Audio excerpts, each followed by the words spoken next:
Hello नमस्कार. आपल्या चॅनलमध्ये सगळ्यांचे स्वागत आहे. आणि आज आहे माशांचा बेत. आज फिश आणलेले आहेत. तर आता मी फिशची रेसिपी म्हणजे मी जसं बनवते तसं तुमच्यासोबत शेअर करणार आहे. आणि आधी स्वच्छ 2 वेळे धुवून घेतले फिश.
आणि त्याच्यानंतर मसाला बनवला. तर मसाला मी एकत्रच बनवला. कोथिंबीर, टोमॅटो, पुदिना आणि कांदा, खोबरं सगळं एकत्रच मिक्स करून त्याची पेस्ट करून घेतली. आणि हे मॅरिनेट करायला गरम मसाला, तिखट, हळद आणि लिंबू एवढं लिंबू पिळून, मग धनिया पावडर थोडीशी टाकली आणि लिंबू पिळून हे त्याच्यावरती मॅरिनेट करायला एक 15 ते 20 मिनटं ठेवले. हे जे पीस आहे तर ते फ्राय करणार आहे आणि बाकीचे होते ते त्याची आमटी. तर ते तेल गरम झालेलं आहे आणि तो मसाला डायरेक्ट मी ह्याच्यामध्ये टाकला आणि थोडासा गरम मसाला वरून टाकला. आणि मसाला अंदाजानुसार टाकायचा, जास्त पण नाही झाला पाहिजे. जास्त मसाला झाला की मग ते आमटी चांगली नाही लागत कशाची जरी असली तर. तर एकदम मसाला छानसा भाजून घ्यायचा. तसं त्याला तेल सुटलं बघा. तेल सुटल्यानंतर थोडंसं पाणी ॲड केलं आणि तिखट वरून टाकलं आणि ते पण थोडंसं भाजल्यानंतर मग माशाची पीस ॲड करणार.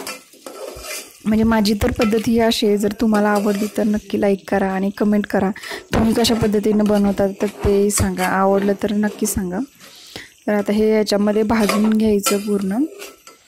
आणि मग 2 मिनिट पण नाही, 2 मिनिटपर्यंत अंदाजे 1-1.5 मिनिट तर भाजून घ्यायचं चांगलं त्याच्यामध्ये.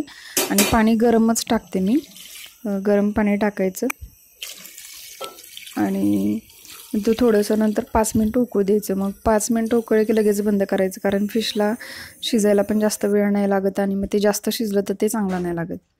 आणि आता हे इकडं फिश फ्रायसाठी मी रवा घेते आणि रव्यामध्ये थोडंसं मीठ आणि तिखट टाकायचं आणि ते एकजीव करून घ्यायचं चांगलं. आणि त्याच्यामध्ये ते दोन्ही साईडला रवा टाकून रवा लावून घ्यायचा हे असं. आणि ती आधीच पॅन ठेवला गरम करून त्याच्यात तेल पण चांगलं गरम झालं पाहिजे. आणि मग नंतर असं टाकायचे त्याच्यावर डायरेक्ट आणि दोन्ही साईडून भाजून घ्यायचं. तर छान लागतो खूप. तर माझ्या पद्धतीने नक्की एक वेळ ट्राय करून बघा. आणि जर व्हिडिओ आवडला तर लाईक करा, कमेंट करा, शेअर करा आणि चॅनलला सबस्क्राईब करा. थँक्यू.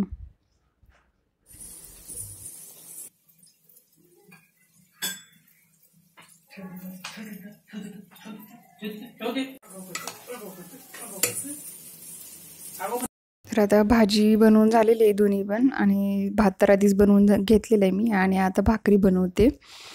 आणि मी ओट्यावरतीच भाकरी बनवते, कारण मला म्हणजे परत घेऊन वरती थापता येत नाही आणि त्याच्यात टाकता पण येत नाही. मग उठून बसून सारखं करावं लागतं, त्यामुळे मी वरतीच करते. आजचा व्हिडिओ इथेच संपवते. आवडला तर नक्की लाईक करा. बाय.